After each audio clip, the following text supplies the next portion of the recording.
अगर आप भी चाहते हैं कि आरसीएम म्यूजिक के वीडियो सबसे पहले आप तक पहुंचे, तो लाल बटन को दबा के चैनल को सब्सक्राइब जरूर करें और साथ में बेल आइकन को दबाना ना भूलें।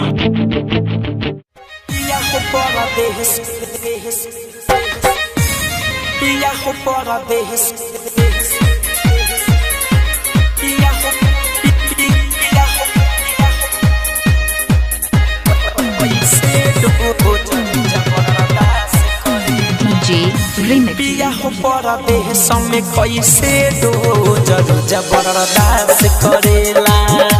सैया हो परदेश में कैसे दो जरूर जबरदस्त करेला। आवेला जब घरे लागेला रोज करे न कहियो पास सुतेला, न कहियो पास सुतेला। राजा हो परदेश में कैसे दो जरूर जबरदस्त करेला।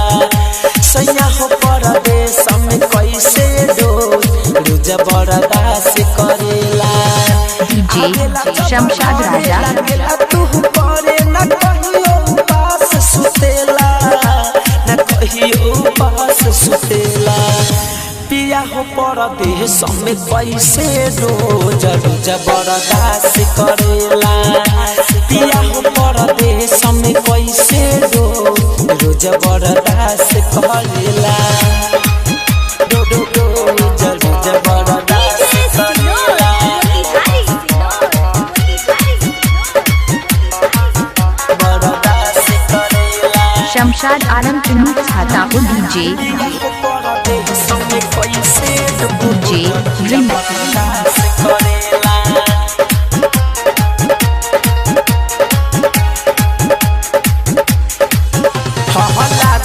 कौन सवकिनिया के रजऊ रखले बार बहरवा हो बहरवा हो।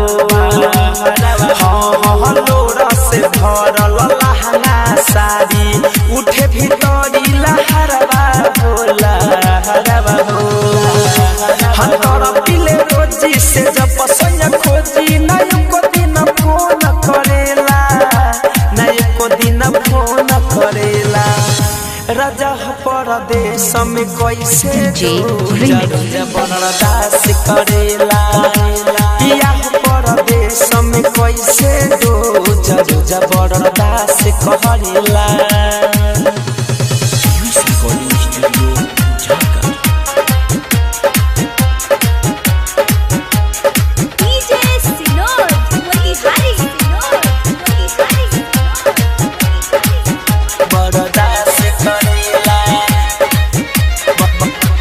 राजा चुनू डीजे बरदास करेला।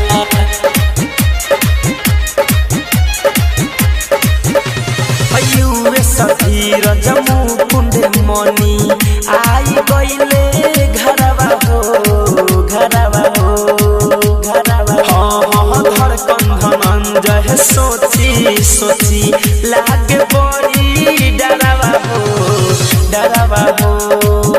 सपनों में राजा एको बेरिया न हमके याद करेला, न हमके याद करेला। पिया हो परदेश में कैसे दो जरूर जबरदस्त करेला। सैया हो परदेश में कैसे दो जबरदस्त करेला। आवेला जब घरे लागेला रोज करे न कहियो पास सुतेला, न कहियो पास सुतेला। शमशाद राजा परदेश में कैसे दो जरूर जबरदस्त करेला। सैया हो परदेश में